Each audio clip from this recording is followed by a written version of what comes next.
summer, and a high-tech mountain railway speeding skiers to the summit. But on the opening day of the season, the new train erupts into a fiery inferno. 155 people perish in 9 minutes. One man will emerge a hero of a perilous mountain rescue. Now, with cutting-edge computer technology, we reveal exactly what went wrong. Disasters don't just happen. They're a chain of critical events. Unravel the fateful decisions in those final seconds from disaster.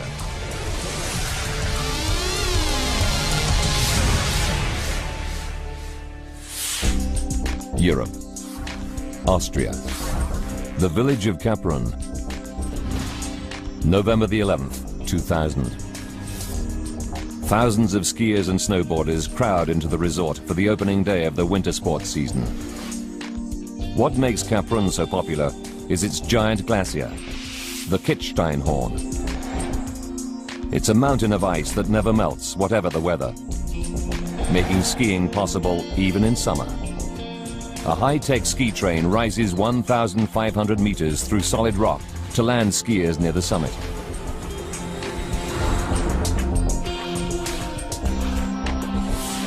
Next to the upper station, a restaurant and shopping mall.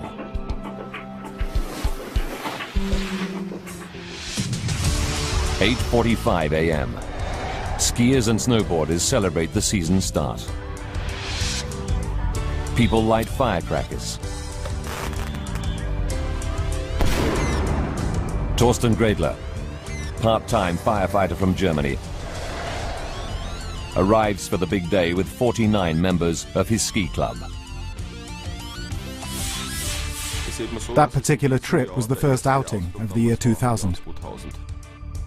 Thomas Kraus has just joined the club. He's looking forward to his first glimpse of the glacier. To reach the slopes, skiers have a choice: a standard cable car or a high-tech train called a funicular. Most of the group headed for the funicular. I thought to myself, that's bound to be fast. He joins 29 other club members lining up for the high-speed summit train. The 3.8-kilometer ride should take just 9 minutes, 4 minutes faster than the cable car. 8:57 a.m. 161 passengers crowd on board, among them some of the world's top skiers. Sandra Schmidt holds an Olympic gold for Germany. And Sebastian Geiger, who's just 14, is junior champion. Today there's an entire American family on board too. US Army Major Michael Goodridge, his wife Jennifer, and their sons, 5-year-old Kyle and 7-year-old Michael. A longtime member of Torsten's club, Manfred Hiltel, thinks nothing of taking the train. I've been skiing for decades and regularly travel in cable cars, chairs, lifts or funiculars. I didn't give it a second thought. 9:02 a.m. Control room staff keep tabs as the train pulls out of the valley station. First, it crosses a spectacular 600-meter ravine before entering a steep tunnel that climbs through the mountain. For the passengers on board, the upper valley with its ideal skiing conditions should now be just 9 minutes away. But today will be different. The train first opened its doors in 1974. It was an engineering triumph, the first of its kind.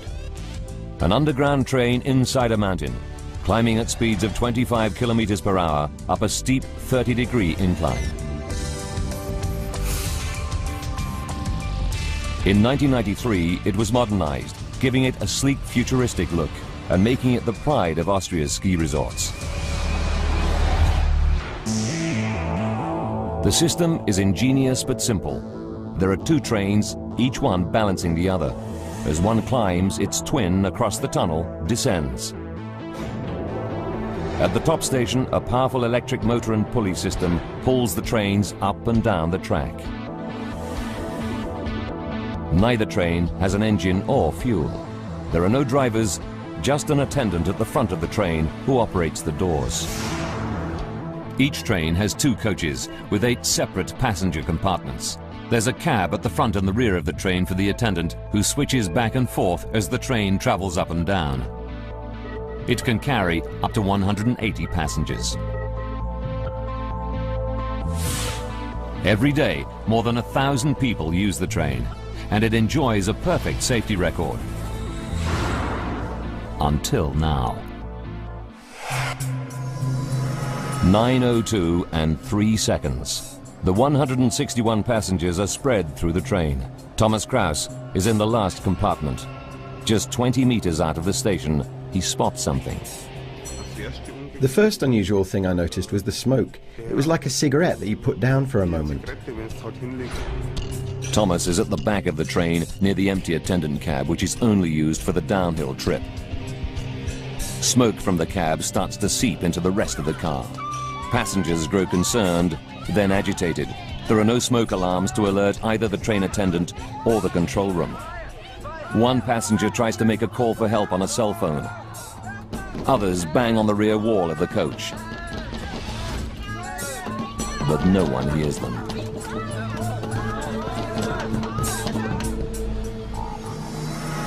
"9:04 a.m.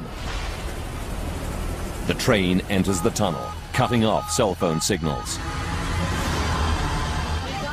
And there's no way to contact the attendant at the front of the train. He's more than 50 meters away, totally unaware of the crisis unfolding in the rear compartment.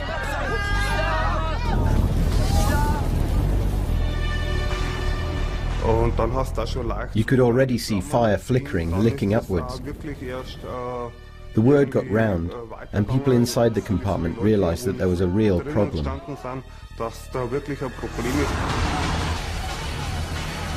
9:05. 600 meters into the dark tunnel, the train suddenly stops. The control room contacts the attendant to find out what's going on, but he has no idea. He didn't halt the train.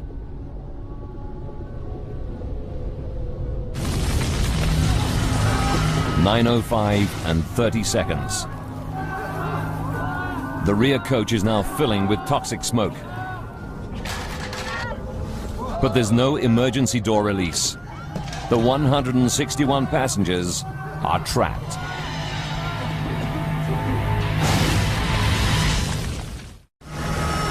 "9:06 a.m. As the blaze in the empty attendant's cab worsens, toxic smoke fills the passenger compartments. Torsten Gradler is one of the skiers trapped in the blazing rear coach. The man next to me, who is also a member of our ski group, tried to pull the door open by grasping the rubber seal. But the doors won't open, and some people are starting to panic. Torsten and another man try to smash the windows with a ski pole. But they're made of shock-proof plexiglass. It was very, very difficult. He had to use extreme force just to make a hole. At last, they break the window and think they're free, only to find another pane of glass behind it. Then suddenly, the dangerous situation turns desperate. Flames from the empty attendant's cab burst into the compartment. The terrified passengers have nowhere to go.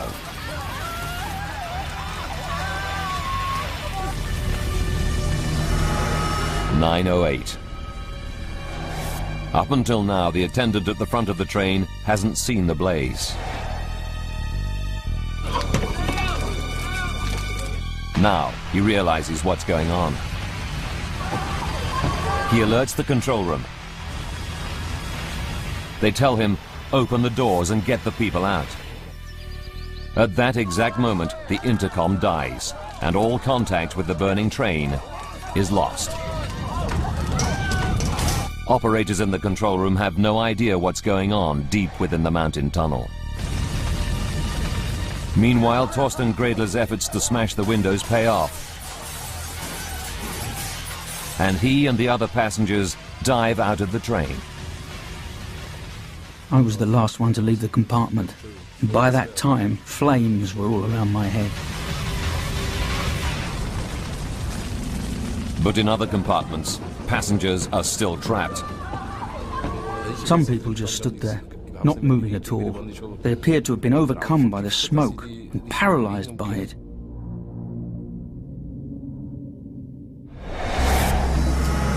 "9:11 a.m. At the station, an operator in the control room calls for help. For those few who've managed to escape the stricken train, the nightmare continues. They must find a way out in the smoke-filled darkness. They face a life or death decision. Which way to go? Up, away from the fire, or back down, past the fire? Torsten Gredler has been a volunteer fireman in his hometown for 25 years. His instinct tells him to head down. The emergency stairs run right through the tunnel to the exit 600 meters away. But first, he has to clamber across the rails wearing ski boots. The ski boot on my right foot got stuck in the rails, and I just couldn't wrench my right leg free. Fellow ski club member Thomas Kraus is already on the staircase. He sees his friend trapped on the track, surrounded by the flames. I gave him a hand, and the two of us ran past the train. With his ski boot now free, Torsten tells Thomas, Manfred and others to climb downwards. But the emergency steps are narrow and very steep, and they're slowed down by their bulky ski gear, making progress agonizingly slow. It was dark. I stumbled because I couldn't get into a rhythm. My ski boots were like plaster casts. Running downhill in them was extremely difficult. Under Torsten's guidance, the desperate group tries to stay together.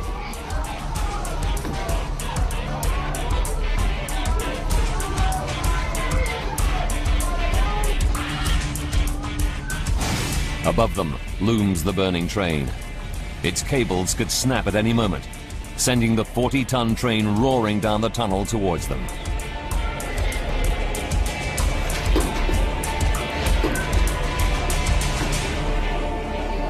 At last, the 12 skiers emerge into the daylight. They're exhausted and terrified, but alive.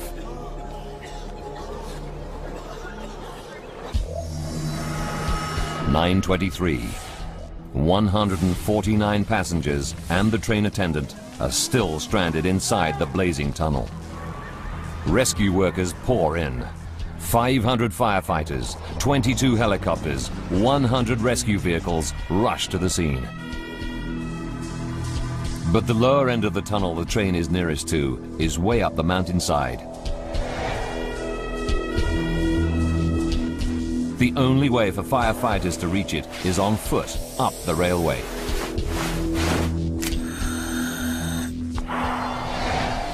What they encounter is terrifying. The train is ablaze from end to end. In such extremes of heat, the cable it hangs from could snap at any moment, sending the train hurtling down on top of them and crashing into the valley station below. 9:35. 30 minutes after the fire began, the firemen are forced to abandon the rescue attempt. There's been a total electricity failure. The power supply goes out all over the mountain. Staff at the station fight to restore the electricity. But the station is filling with thick, toxic smoke, and they're forced to escape through an emergency door. Without power, the door jams open.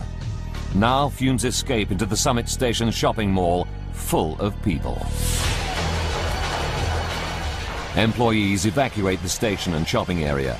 Dozens of people escape, but there are still 4 more trapped inside.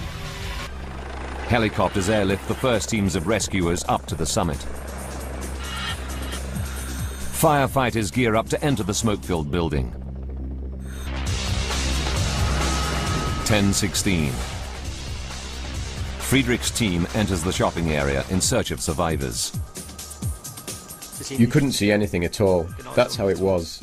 It was like walking into a void.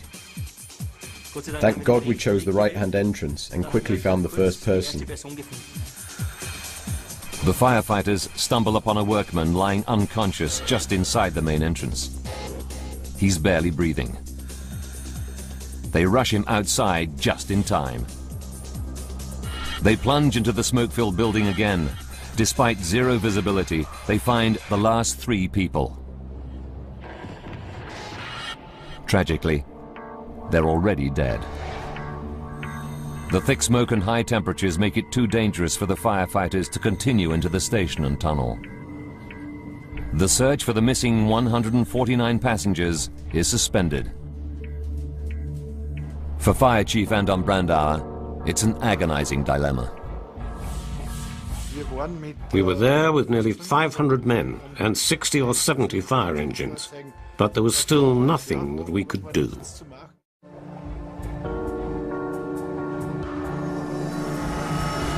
12 midday. 3 terrible hours since the inferno started. It's still dangerous, but Fire Chief Brandauer decides to let 2 small teams of specially equipped rescuers enter the tunnel in search of survivors. The men have no idea what to expect in the smoke-filled darkness. One team reaches the sister train, which was heading down the valley at the time of the blaze. Inside, they find the bodies of the attendant and his only passenger. Further down the tunnel, rescuers arrive at the burned-out train. Around it, the track is completely destroyed, rails torn and twisted. Then they make an awful discovery. Of the 149 passengers trapped in the train, not one has survived.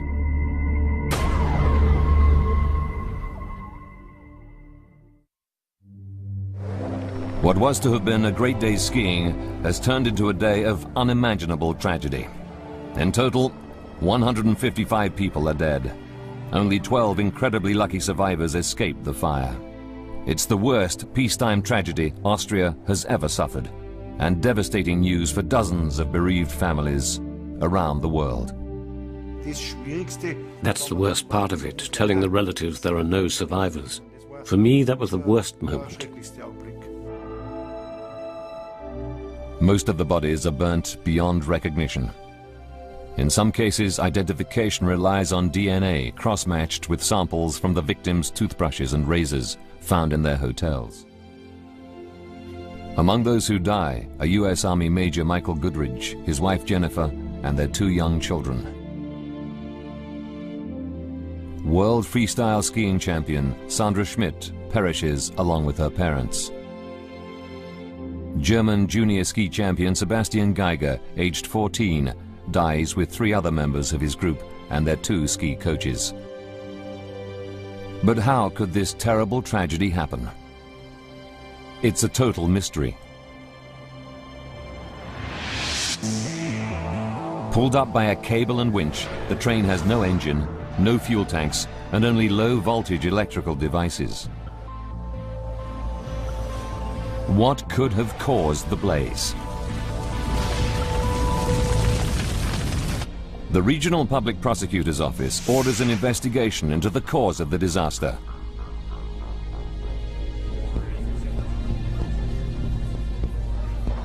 They appoint Helmut Prader to head the inquiry and recruit a team of 12 to solve the mystery.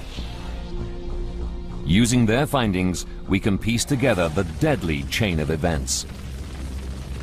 Forensic investigators begin by searching for clues to the source of the blaze. They must work on the burnt-out train inside the tunnel.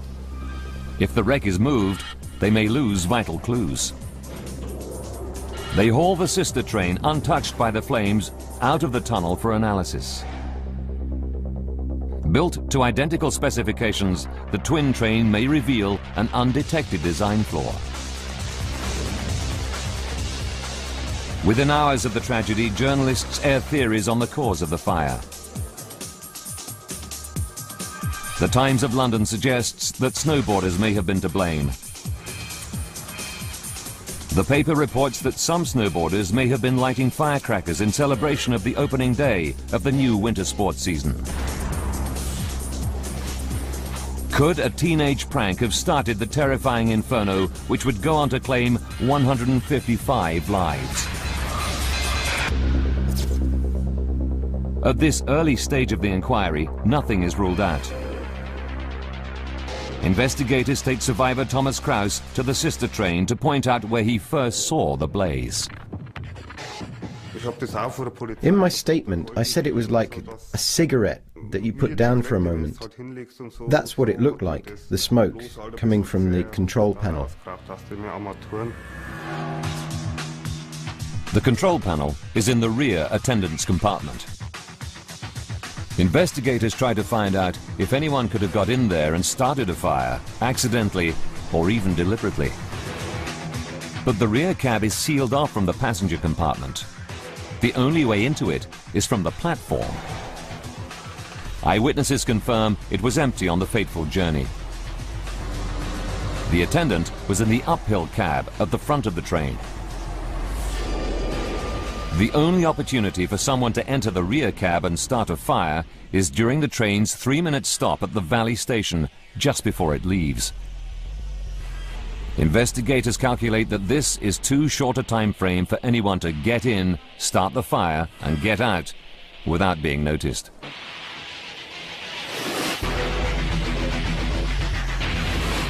They dismiss theories that a snowboarder or anyone else started the blaze. Still, they concentrate on the rear guard's cab. Something in there did cause the deadly blaze. But what?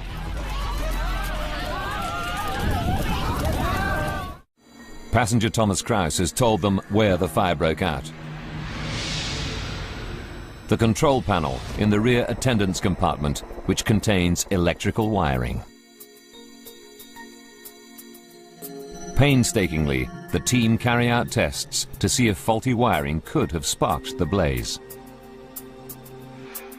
But the cables which were replaced during the train's modernization in 1993 are all coated with self-extinguishing materials and could not sustain a fire. It seems the train's modernized electrical system conforms to all fire safety standards. Still, the team continues to explore the records of the train's 1993 refit. Then, they make a fascinating discovery. During the train's modernization, the attendants' cabs were made more comfortable. Electric fan heaters were installed to keep the cabs warm during the freezing winter months, when temperatures can plummet to -20 degrees Celsius.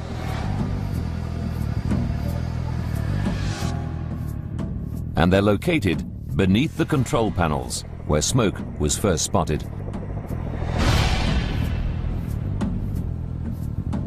When investigators check out the manufacturer's instructions for the heaters, they uncover a terrible oversight. Incredibly, they find the train's heater is designed for use in the home, not for moving vehicles. Could fitting a domestic heater to a mountain train somehow have caused the blaze? They turn to the identical heater in the sister train and make a stunning discovery. The mount for the heating element has broken, meaning it can easily get jammed against its plastic casing and catch fire. Further tests show that 4 out of 5 heaters of this type have the same defect. It's a major breakthrough for the team, but it doesn't close the case. By itself, a faulty fan heater could possibly start a fire. But with no fuel on board, how could it grow into an inferno so ferocious that the train's aluminium body melted and its steel rails buckled? Investigators are baffled. But then one of the team stumbles on a pool of oily liquid on the track. The trail leads upwards to the tunnel's entrance. They send it to a forensic lab for analysis. Results show that it's hydraulic oil, just like the oil used in the train's braking system. And it's highly flammable. Professor Joseph Nedges is an expert on this type of railway. There is no other explanation than that this hydraulic oil originated from the damaged train itself.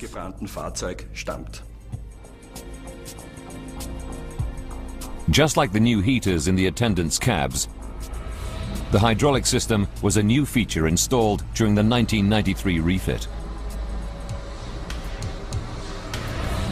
120 litres of the flammable hydraulic oil run in pipes along the 61-metre train.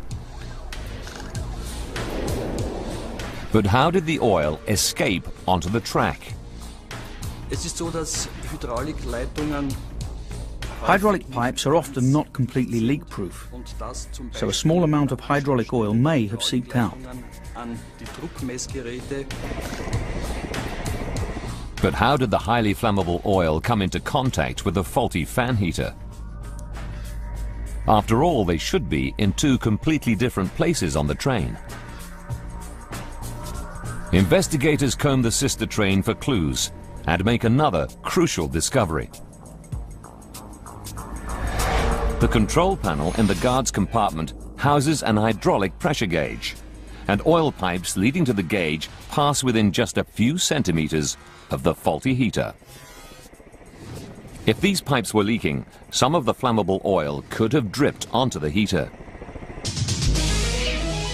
Could this be the vital breakthrough investigators are looking for?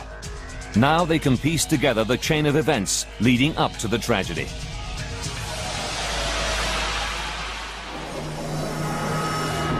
"14 minutes before disaster. The train fills up with 161 skiers. In the empty attendance cab, a dribble of oil is already dripping down the pipes into the heater, which comes on automatically during station stops.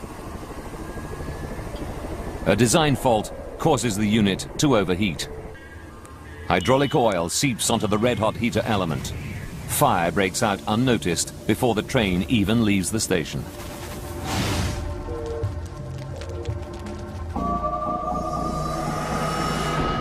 "9 minutes to go. As the train pulls out of the station, the heater switches off automatically. But it's too late. Inside, fire takes hold. Thomas Kraus is close by the control panel. The first unusual thing I noticed was the smoke. Wisps of smoke coming from some sort of control panel.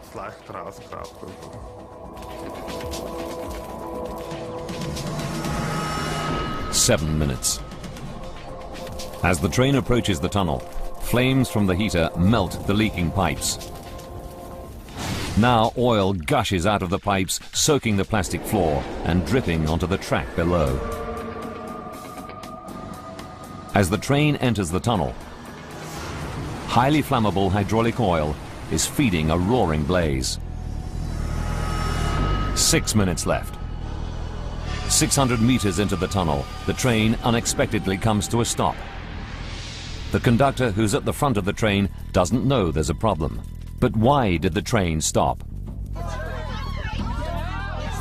It's a mystery the investigators now want to solve. They check the design for the train's hydraulic brake system and discover that it has a built-in fail-safe mechanism.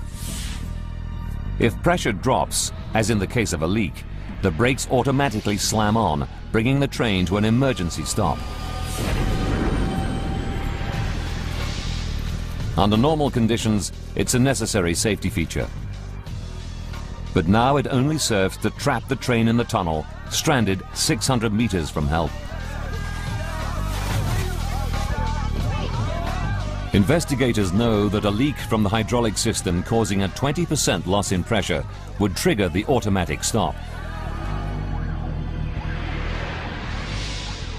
That leaves more than enough highly flammable fluid on board to create the deadly inferno. Burning parts of the heater casing now drop onto the plastic floor, igniting pools of oil. 4 minutes to go. Toxic, choking smoke enters the crowded lower passenger car, followed by flames as the pressurized hydraulic oil gushes out, feeding the blaze. Now some passengers make their escape bid. The man next to me had to use extreme force just to make a hole in the window. 3 minutes to go. At last the guard notices the flames coming from the back of the train. He alerts the control room, and the operator tells him to open the doors and let the people out. Then the intercom goes dead. In fact, there's a massive power cut. All over the mountain, cable cars stop. Ski lifts grind to a halt. Automatic doors at the top station fail. It's no coincidence. Investigators find that the fire is to blame. The blaze burned through a vital 16 kilovolt cable that runs alongside the track and through the tunnel, short-circuiting the entire mountain area.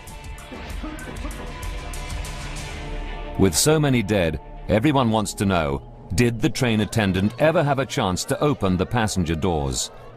Their question is answered by a gruesome clue. The investigation established that ultimately the doors were opened because the bodies of all the passengers were found outside the train. Investigators deduce that the attendant used the train's manual override and onboard battery power and did open the doors.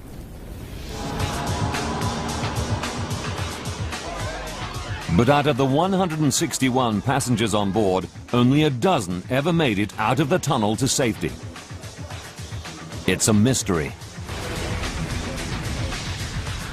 What did those 12 survivors do differently from the 149 who perished in the flames?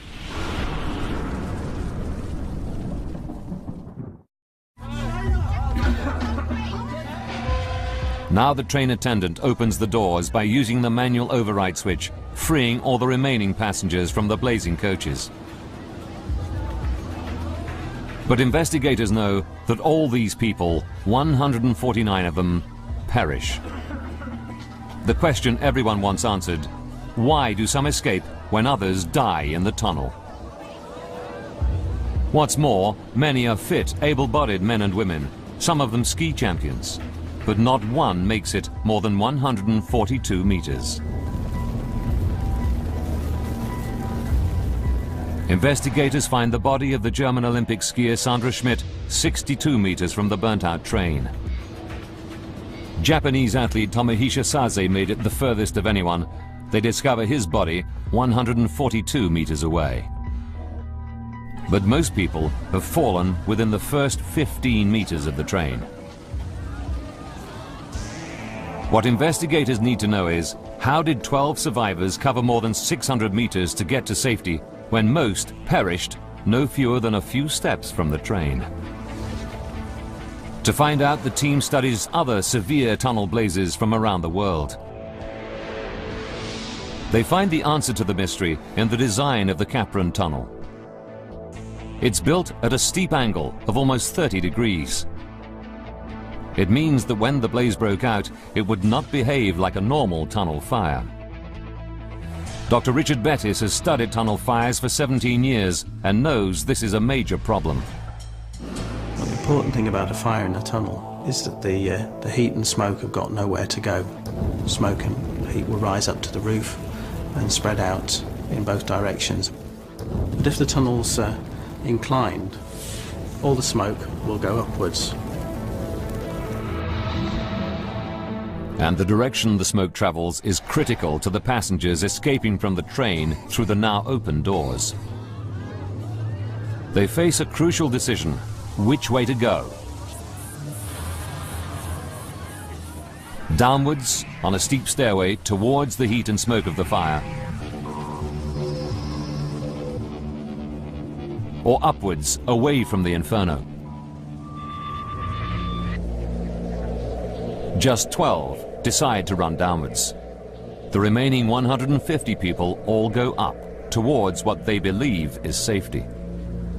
But that's the direction in which the heat and smoke travel in a tunnel that's now a giant chimney. Stan Ames, a fire scientist, knows they didn't stand a chance. Fire is always counterintuitive. It doesn't do what people expect it to do. And what these people did in taking the decision to move upwards was to move up with the smoke, with the toxic gases and the heat, up towards a certain death. And investigators discover that most people made it no further than 15 meters from the train, not because of the searing heat of the blaze, but because of deadly chemicals in the smoke. The most dangerous component of smoke is carbon monoxide. And when you inhale carbon monoxide, it enters your bloodstream and the hemoglobin in your blood attaches to it, preventing you from using that blood to carry oxygen. Now investigators want to know why the 12 survivors decided to descend. The reason? They were led by a firefighter, Torsten Gredler. I shouted, "Run towards the bottom." The rules of how to act in smoke-filled environments have become second nature to me. As a volunteer fireman for more than 25 years, Torsten knows that to have a chance of survival, they have to get below the smoke. As he and his fellow passengers scramble out, he shouts to them to go down. But one passenger, Hermann Geyer, doesn't hear Torsten and runs the wrong way, uphill. Suddenly I heard one of my fellow passengers. It was Torsten, shouting, "Run downhill, everybody." And that was my salvation. But as the 12 made their way down the tunnel, the disaster was far from over.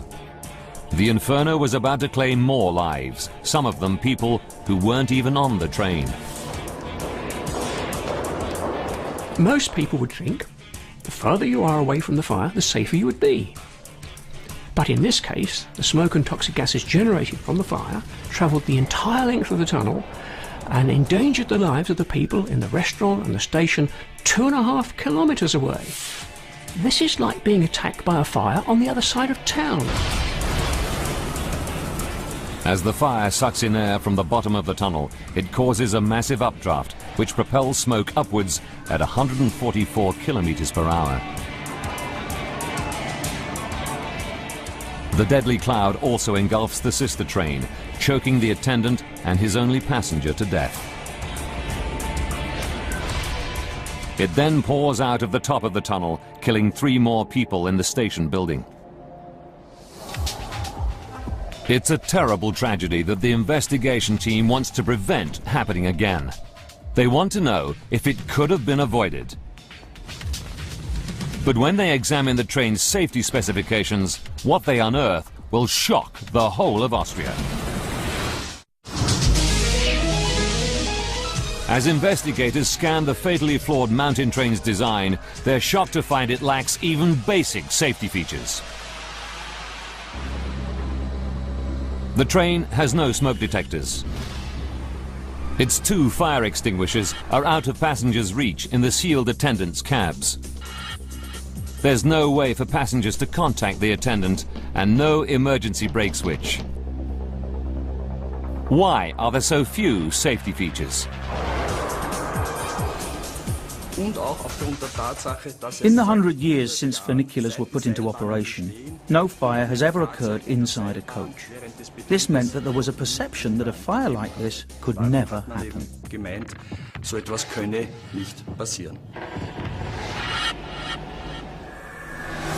Incredibly, investigators find the train does comply with safety rules. But the rules themselves are hopelessly outdated. They don't take account of new systems fitted when the train was modernized.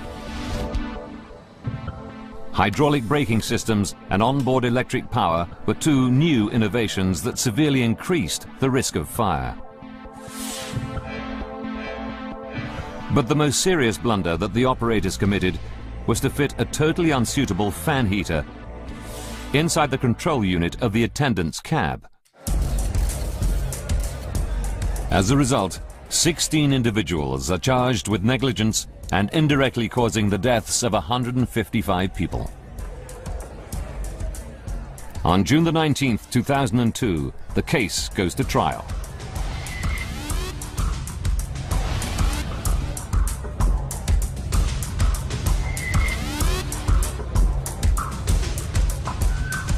In their defense, they claim that they had taken the necessary precautions and the fire could not have been foreseen. Controversially, in February 2004, they're all acquitted after the court finds that there's insufficient evidence against them. The victims' families are devastated.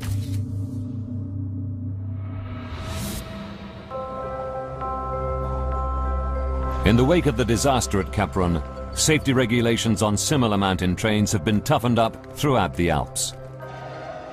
This train system in the nearby Pitztal region is the same type as in Kaprun, but boasts many new features, like video links to the attendant.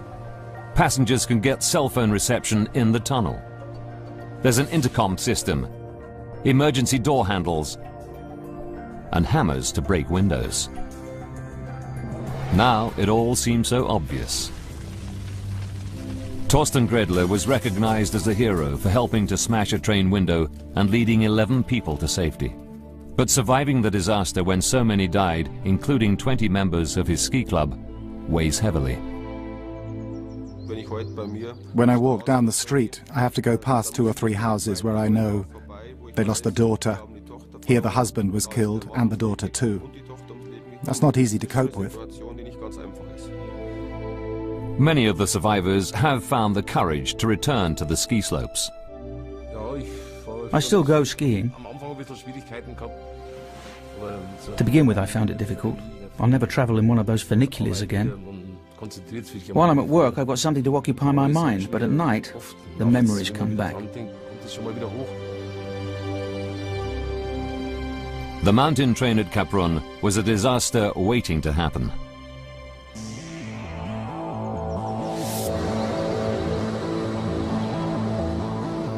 One day in November, it took a simple malfunction in a domestic fan heater to set off a catastrophic chain of events. The faulty fan overheated and ignited 120 liters of hydraulic oil.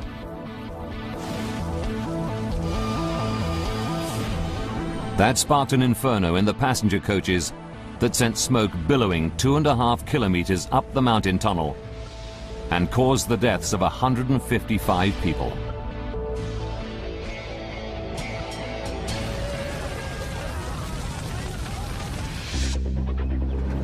Now a new fast cable car has been built to take skiers up to the slopes. Tourists have returned to take advantage of the exceptional year-round conditions offered by the magnificent Kitzsteinhorn Glacier. Slowly but surely, the town is rebuilding its image. But the mountain train at Kaprun has never reopened.